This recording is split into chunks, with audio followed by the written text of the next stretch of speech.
It's Friday, July 22nd, and President Biden has COVID. We start here. Mr. President, how are you feeling?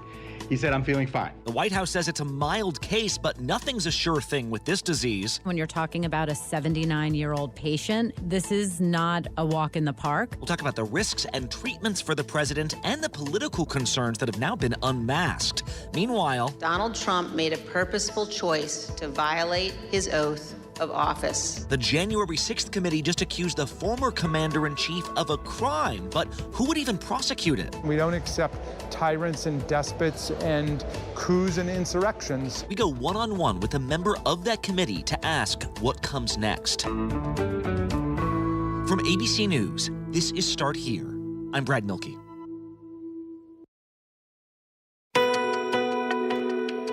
Since Ronald Reagan was shot more than 40 years ago, perhaps the most dire health concerns for a sitting U.S. president were in the days after President Trump tested positive for COVID-19. We are interrupting our normal programming to bring you the breaking news that President Trump and the First Lady have tested positive for the coronavirus. Remember, this was in the days before vaccines had been developed. He had to go to the hospital. He needed extra oxygen. There were real concerns that Trump could be permanently affected or worse. Luckily, he got monoclonal antibody treatments. He got steroids. He responded well, and he recovered. As you all know, I received a letter from the president's personal physician this morning. We released it to you shortly thereafter. Well, yesterday, for the second time in this pandemic, a sitting American president tested positive for the virus. President Biden is currently experiencing mild symptoms. Now, immediately, the Biden White House took pains to point out that President Biden's infection is fundamentally different from President Trump's. His symptoms are not as bad, the variant he got likely isn't as deadly, and crucially, they say, he has been vaccinated and twice boosted. And yet, the president still has COVID. So, what should we know? Let's go straight to ABC's senior White House correspondent, Mary Bruce, who's standing by in the West Wing, along with ABC's chief medical correspondent, Dr. Jennifer Ashton. And Mary, what are you hearing from the White House about this diagnosis? Well, the overarching message from the White House is that everything is under control. They say the president has mild symptoms. He has some fatigue, a dry cough, a runny nose, no fever yet. And, of course, he has tested positive. He's isolating in the residence. He's going to isolate for the full 5 days. And they say until he tests negative, he won't return to the office, so to speak, until then, but that he is still working. And the White House has tried very hard to make sure that they are projecting an image of strength. The president released a tweet showing himself working the phones. He then shortly after released a video of himself out on the White House balcony, saying that he's doing well, telling everyone to keep the faith that it's going to be okay. Hey, folks, guess you heard this morning I tested positive for COVID. But I've been double vaccinated, double boosted.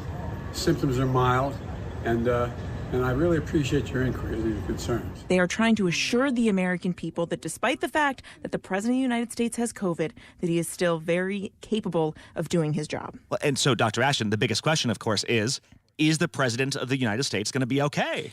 Well, Brad, I think it's super important to understand that the only people who really know what's going on minute to minute, hour to hour about the president's condition are the president and his personal physician and his medical team at the White House.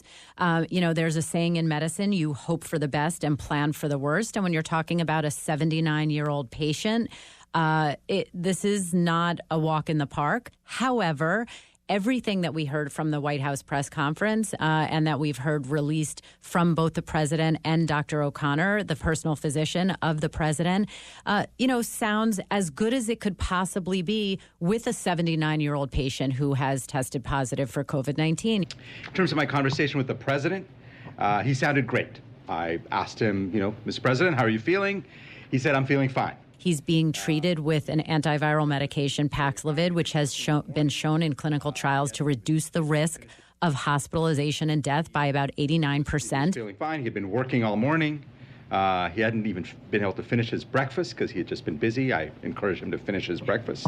However, he's still a 79-year-old with COVID. Right. So his vital signs and organ systems will be monitored very, very closely. And should anything change, I am quite sure that his medical team is prepared to pivot and move him to Walter Reed if they need to. Yeah, and Mary said mild symptoms. It never feels as mild when you've actually got the thing, right, Dr. Ashton? So what kind of symptoms could he be looking at here? Like, what would the average 79-year-old be going through at this point? Well, I think what we've learned from the last 2+ years of dealing with this virus is that it can surprise us and that it really is different in everybody. We all know people who, age for age, have had completely different clinical experiences with this virus than someone of the same age who looks the same on paper. So, but remember, this virus can change and symptoms can wax and wane. So, of course, right now, all news coming out of the White House is as good as it could be. But I think it is incredibly important not to speculate or hypothesize about what may happen, and understand that you have to treat every single patient as an individual, and this patient is no different. Yeah, and we'll take it day by day, except it's also the president of the United States. So, Mary, when we're talking about his age, I'm wondering, does his condition right now affect what the president's able to do in the coming days? I know he's putting on a brave face, but are there concerns here? Well, certainly, look, I mean, his schedule has come to a screeching halt, obviously, and it comes at a really interesting time politically for the president. I mean, he was supposed to be out yesterday in the key state of Pennsylvania. They're hoping to get the president out there in the country more and more, especially ahead of the midterms. That all comes to a screeching halt. But look, we heard the White House say that they don't think his age is a unique factor in the sense that they're focused more on his immunity, that he is double vaxxed, double boosted, that they think he's essentially as prepared for this fight as he can be. This also comes, though, as the president, who is 79 years old, he'll be 80 in November, has been dogged by questions about his age and whether or not he can and should, is up to running for re-election, which he insists he is going to do in 2024. You said you would absolutely serve 8 years if elected. Do you plan to run for re-election? Yes. But look, I'm a great respecter of fate. Fate has intervened in my life many, many times. If I'm in the health I'm in now, if I'm in good health, then, in fact, I would run again. Who knows how his COVID is going to play out? Who knows if he's going to have any kind of long-term symptoms, which we know can affect people for weeks or months. I was surprised to hear the White House say yesterday that they don't have any expectation of any other symptoms. Well, you know, there's a danger in essentially being overly optimistic, right? And they can say right now that the president is able to, you know, keep abreast of things. He can work the phones. He can, you know, continue to be briefed. He can continue to do the job as much as he can from the White House residence. But, you know, this thing can change, and it can change quickly. And so they want to project strength here at the White House. But I think you also want to make sure not to get too far ahead of yourself either. Hey, I was struck by the president tweeting a picture of himself saying that he felt good, that he's getting work done, that he's making calls, which, fine. He wasn't wearing a mask in the picture. And clearly, like, there's at least one other person in the room. There's a photographer. If somebody is COVID positive, Dr. Jen, should that person be wearing a mask around other people? You know, we have to remember what the CDC criteria are for a direct contact, and that's prolonged period of time, 10 to 15 minutes, within 6 feet, unmasked. So as long as the person who took any photograph or video of the president, you know, was reasonably within those parameters, that person has to decide for themselves whether or not they feel that's an acceptable risk. Look, in the video that you saw, there was his videographer was there with him, wore an N95 mask, had the appropriate distance, the 6 feet distance, and with the photo, he took off his mask so that the American people could see him and see directly, see the work that he's doing and that he's sitting at his desk continuing to do his work. But just wanted to remember, there is no such thing as zero risk when you talk about this virus. Hey, Mary, last question to you, because I'm wondering if this raises questions for this White House now over how they've handled the pandemic, this new phase of the pandemic. You know, Trump owned the beginning of it, but of course, we are now firmly in the Biden era here. And in the Biden era, Americans are being encouraged to get vaccinated, get boosted, but then clearly not being told necessarily to wear masks in front of each other, even in highly transmissible areas with a highly transmissible variant. It almost feels like you're guaranteeing that at some point, if you continue that, you will get COVID. And guess what? Here comes the president getting COVID. Is that a problem for his administration optically? Yeah, you saw them fielding some of these questions yesterday at the press conference, right? Should people be reconsidering maybe the mask guidelines and things like that? This White House continues to try and walk this balance, right? On the one hand, They want everyone to be able to go about their lives. On the other hand, and they're using the president as a prime example of this, they want everyone to be as protected as possible. Get vaxxed, get boosted. So yes, there's an element of, look, everyone's going to get COVID at some point. They knew this would happen with the president. They prepared for this. They talked about it as an inevitability. So they are trying to say, what you should do is be prepared for this. But yes, there is a very high likelihood that we are all going to get COVID at some point, and that extends to the president of the United States. All right, Mary Bruce, Dr. Jen Ashton, thank you both. Thank you. Thanks, Brad. Next up on Start Here, the January 6th committee is concerned with the health of democracy. We'll break down last night's hearing with one of the committee members after the break. National parks are incredibly safe places, but crime will happen. Hey, my wife had fallen. She's in really critical condition. At that time, I thought it was just a tragic accident. There's still a lot of questions we need to ask. There were small things that didn't totally add up. This is 2 lives for Harold that have died now. I was shocked. Something's not right. With the bombshell hearings over, what happens next? Sunday, exclusive new reports, explosive allegations. Will Trump be charged? Plus, the president and COVID, what you need to know. And Al Gore warned us about this. Now he's one-on-one with This Week, Sunday on ABC. He conned his way through love and the wedding of a lifetime. But now, the con is up with the shocking verdict just in 2020, tonight on ABC. ABC News, America's #1 news source.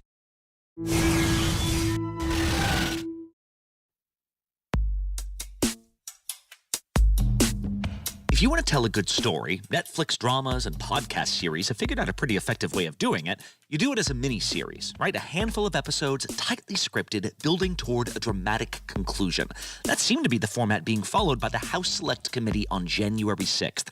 8 public hearings that together have formed a kind of serial drama. Only this story is about a very real attack on the Capitol and has already led to real consequences for many of those involved. Doors have opened, new subpoenas have been issued, and the dam has begun to break. Last night was expected to be the final installment, an overview of the fateful 187 minutes after President Trump told his followers to head to the Capitol, and a detailing of his inaction while that violence unfolded. The big question here was, would there be a new plot point that would perhaps even steer prosecutors to Donald Trump himself? At the beginning of this hearing, Liz Cheney announced this would actually be more of a season finale, with more hearings coming in September. But as this hearing began, the committee unveiled several new pieces of evidence that we've never heard before, including how incredibly close the violence came to Vice President Mike Pence, right as President Trump, who knew some of his supporters were armed, declared that Pence was to blame. As rioters were entering the building, the Secret Service held Vice President Pence in his office right off the Senate chamber for 13 minutes as they worked to clear a safe path to a secure location. If we're moving, we need to move now. Copy. If we lose any more time, we may lose the ability to leave. So if we're going to leave, we need to do it now. That is the sound of members of Pence's Secret Service detail worried that insurrectionists were closing in around them. At one point later, a White House security official told the committee that he was hearing chatter on the radio he'd never forget. That there were calls to say goodbye to family members, so on and so forth. It was getting, for whatever the reason was on the ground, the VP detail thought that this was about to get very ugly. And in another piece of incredible unearthed material, we saw footage from the next day on January 7th. Whenever you're ready, sir. I would like to begin by addressing the heinous attack yesterday, and to those who broke the law, you will pay. At this point, cabinet members were contemplating using the 25th Amendment to force President Trump from power, and he had to convince the nation that he believed in a peaceful transition. But then we saw the outtakes of his address. Okay, I'll do this. I'm going to do this. Let's go. But this election is now over. Congress has certified the results. I don't want to say the election's over. I just want to say Congress has certified the results without saying the election's over, okay? That's President Trump telling his speechwriters that he will not say the election is over. He's just refusing to do it. But now that we've got all these moments on the record, What effect will they have? We are joined now by one of the members of the January 6th committee. Congressman Jamie Raskin from Maryland is in the Capitol Rotunda right now. Congressman Raskin, thanks for being back on the show. Can you walk me through these 187 minutes? You had your fellow Democrat Elaine Luria and Republican Adam Kinzinger kind of framing all this story. What were the key points that stuck out to you? Well, everybody needs to understand that Donald Trump could have basically walked down the hallway 30 or 45 seconds from where he was hanging out in the dining room at the White House, and he could have gone to the briefing room, and there's always a live camera and mic there, and he could have gone on, and he could have said to the tens of thousands of followers that he had amassed in Washington, it's time to leave, stop the violence, get out of the Capitol, stop this riot. And for more than 3 hours, he never did that. From 1:25 until 4 o'clock, the president stayed in his dining room. He sent tweets that inflamed and expressed support for the desire of some to literally kill Vice President Mike Pence. He also never called the Secretary of Defense or the head of the National Guard. He never got in touch with anyone in the chain of command to try to mobilize a response to this riot, which he had obviously helped to unleash against the government. During our investigation, General Mark Milley, the chairman of the Joint Chiefs of Staff, also remarked on the president's failure to act.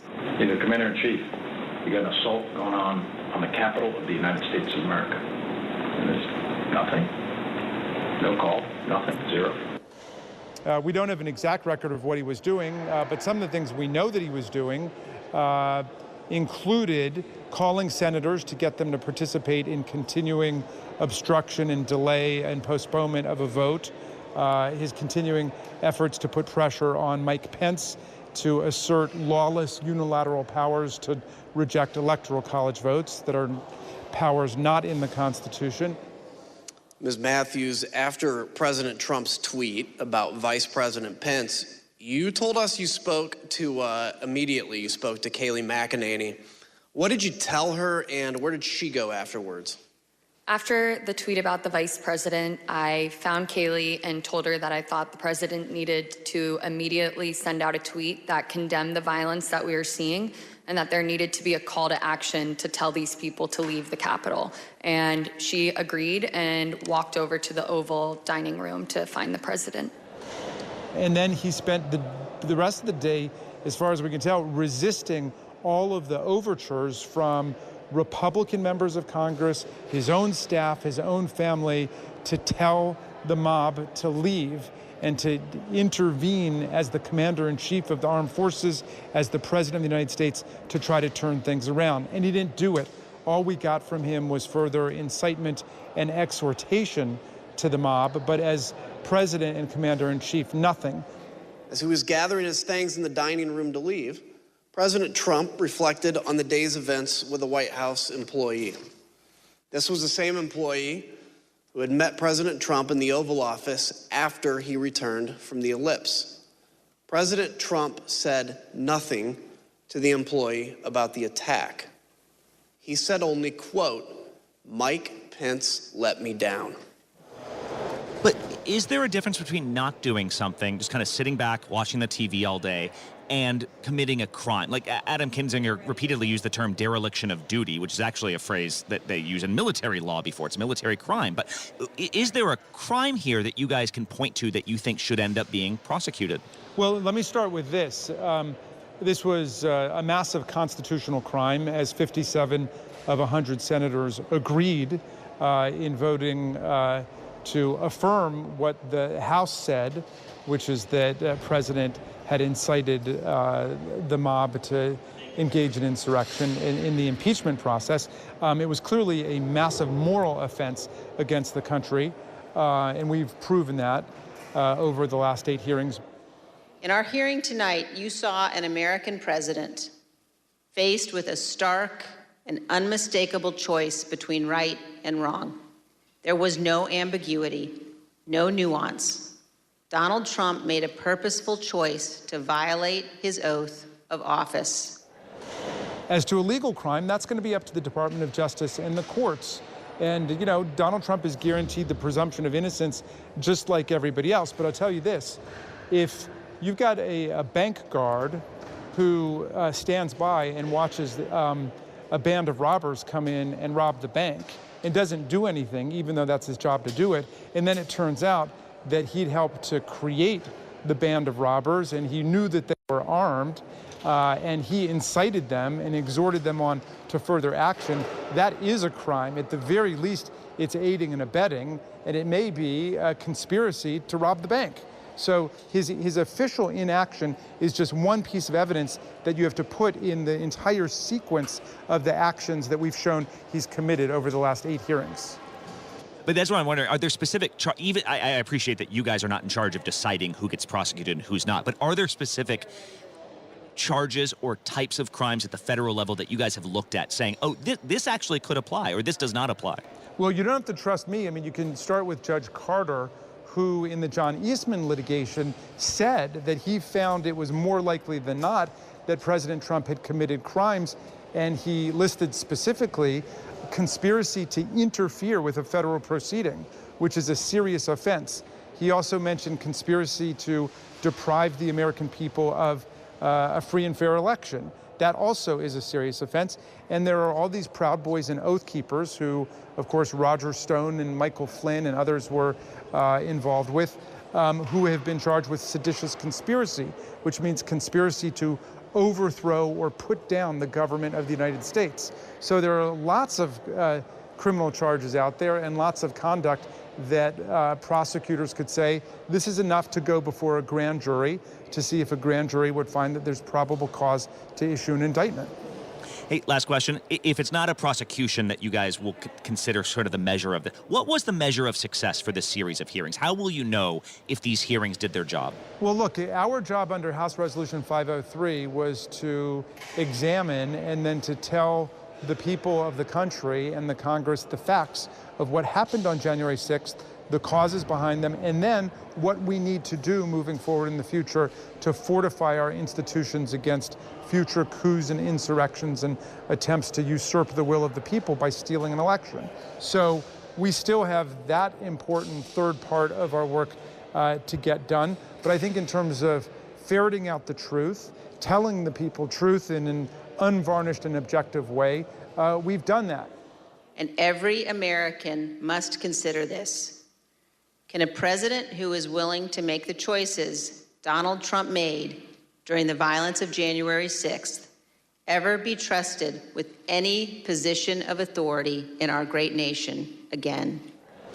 And how the people receive it and how the people act upon it is obviously up to the public. But this is a democratic country where people are patriotic and people love the political system we have, and we don't accept tyrants and despots and coups and insurrections. So I think that you're about to see a massive movement in public opinion, not along partisan lines, but just along the lines of constitutional patriotism.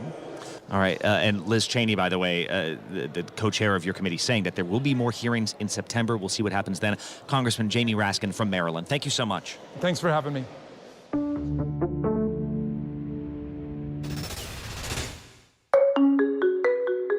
And one last thing. We spent a lot of time talking about these mammoth stories in Washington, but real quick, I just want to get you caught up on the other stories you should be keeping track of. You can see the Mount Laurel over here. It's turning brown.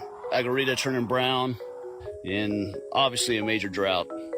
Never seen it this dry. Much of Texas is on its 5th straight day of 100-degree temperatures, and it doesn't look like they'll end for at least a week more. When the ice is going to be dumped right into the swimming pool right now. There it is! It got to the point yesterday where a water park near Austin trucked in 15,000 pounds of ice cubes just to cool down the water supply there.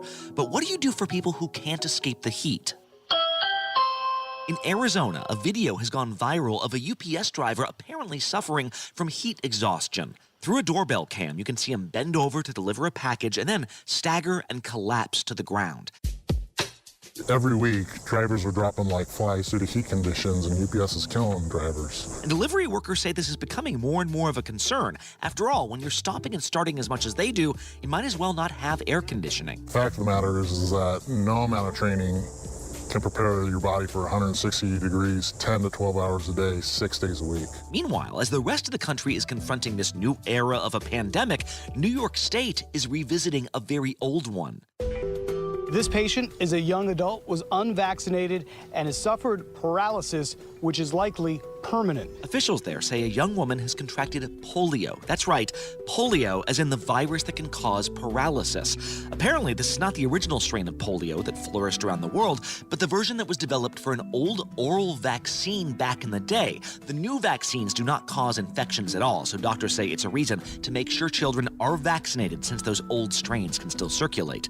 And since that all sounds very heavy, I want to end your week by letting you know there is some justice in the world. Recently, a documentary shed new light on the biggest home burglary theft in British history. $30 million in cash and jewels swiped by what surveillance videos could only identify as a group of young men. Well, through this documentary, we've now learned that police tracked them to a hotel weeks after the fact. The trail looked cold, but then they asked the receptionist if she remembered any young men from that night. Why, yes, she said. There were some total jerks who sent an unsolicited dirty picture to her phone. He had given us his phone number to see where he had been and what he had been doing. But more importantly, who was he talking to? This below-the-belt selfie connected them to a phone number. The number gave them a reservation. The reservation gave them a name. That member of the gang is now in jail because he couldn't keep a phone out of his pants, and some of the family jewels still haven't made it back to their rightful place. Alrighty, don't be that guy. Also, especially don't be that guy if you're trying to get away with a huge heist. I don't know. Start Here is produced by Kelly Therese, Jen Newman, Brenda Salinas Baker, Lewis Millman, Madeline Wood, Vika Aronson, Iru Ekpanobi, and Tara Gimbel. Ariel Chester is our social media producer. Josh Cohan is our podcast manager. I'm our managing editor. Liz Alessi is the head of ABC Audio. Thanks to Lakia Brown, John Newman, and our intern, Nania McLean. Special thanks this week to Catherine McQuaid, Eric Strauss, Chris Berry, Jonah Haskell, Mike O'Keefe, Christina Ng, Ben Siegel, and Miriam Khan. I'm Brad Milkey. I'll see you next week.